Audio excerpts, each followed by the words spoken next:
A spindly wire stretched across the Great Chicago River like a thread of destiny in a city wondering what Tuesday might bring. What do you think the chances are? Give me your estimate of the chances. I don't know. It doesn't look too good, really. It doesn't look good, does it? No, not at all. A jerry-rigged bicycle, a stunt beyond dangerous. We asked the Great One if he had any last thoughts. Last thoughts. Let's hurry up and get this over with. I'm cold and I'm sleepy. On the bridges, crowds stood thick as a pigeon's gift, as Mario Wallenda, paralyzed in a 1962 high-wire accident where two family members fell to their deaths, made his way strapped in. He's fallen before. He could fall again. For people of a certain era, the Flying Wallendas were periodic news clips in newspapers of their various exploits. Best of all, though, was that name. Flying Wallendas. Flying Wallendas. Flying Wallendas. This doesn't look good at all. Can we stop him? I don't think there's any stopping him, man. It's in his blood. It's in his blood. The blood of thousands ran cold as the Great One slid out on that narrow skewer 100 feet above the waterline. He's waving to the crowd. Now, we're trying to measure. How can I measure that? 100 feet, yeah. Isn't this thing like attached? So where's the scary part? When it was done, we asked, would you ever do that again? Oh, absolutely. And we would watch again, looking up in the sky at a bike on a tightrope, stopping a city in its morning tracks. Jon Duncanson, CBS 2 News.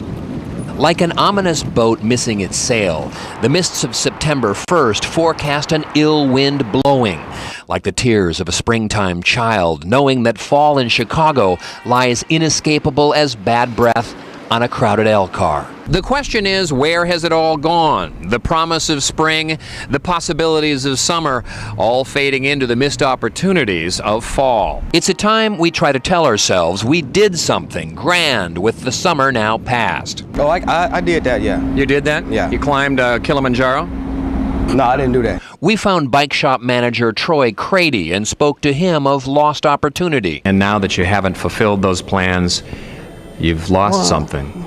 My plans were fulfilled. I had a good productive No, they summer. weren't. They weren't? No. Well, you can always do more. You can. I can. I could have. You didn't. Well, I didn't. I guess not. I don't feel as good about myself now.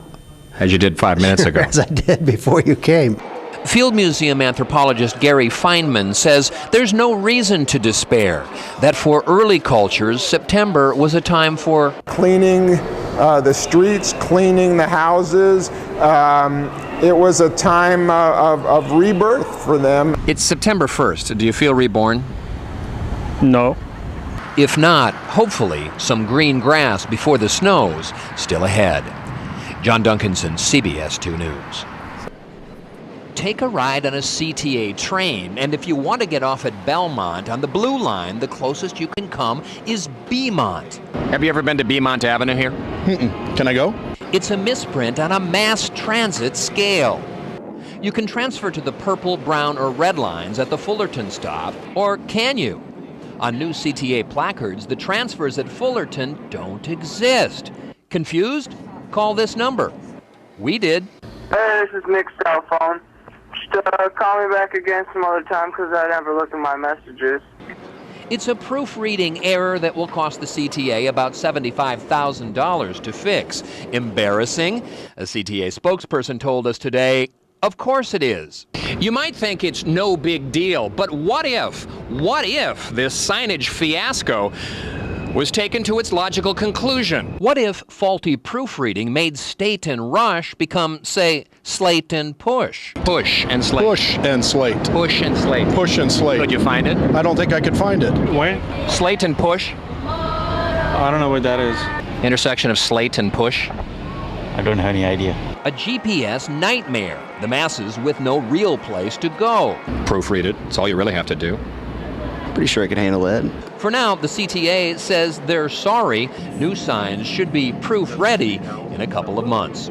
Jon Duncanson, CBS 2 News. The person responsible for the proofreading error was a CTA employee who got fired yesterday after the errors were discovered. Oh, wow. Gotta be careful. They do. Under an ominous sun, you saw 6 in everything today. 6 flags flying, 6 people meeting.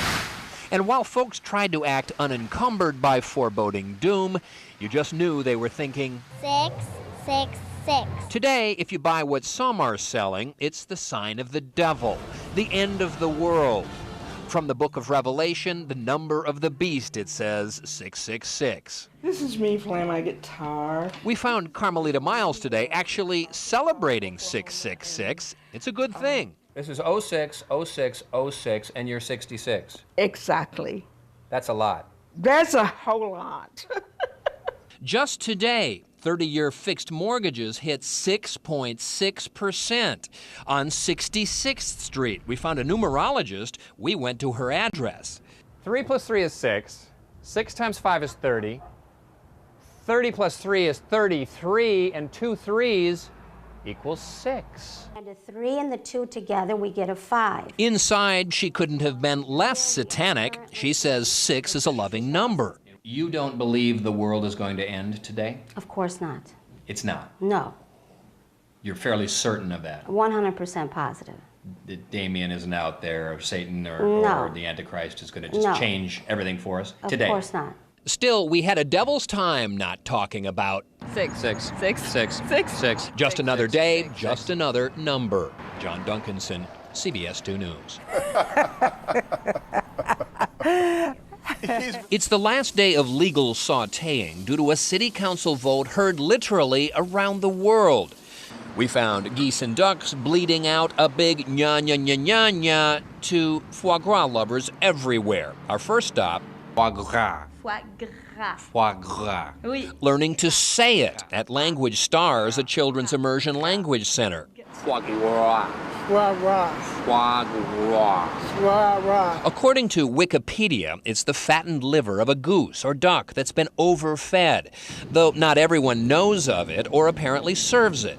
I'll have the foie gras. Foie gras. Foie gras. Foie gras. It's not as though foie gras were served everywhere, but one small plate of food has resulted in a huge resounding cry.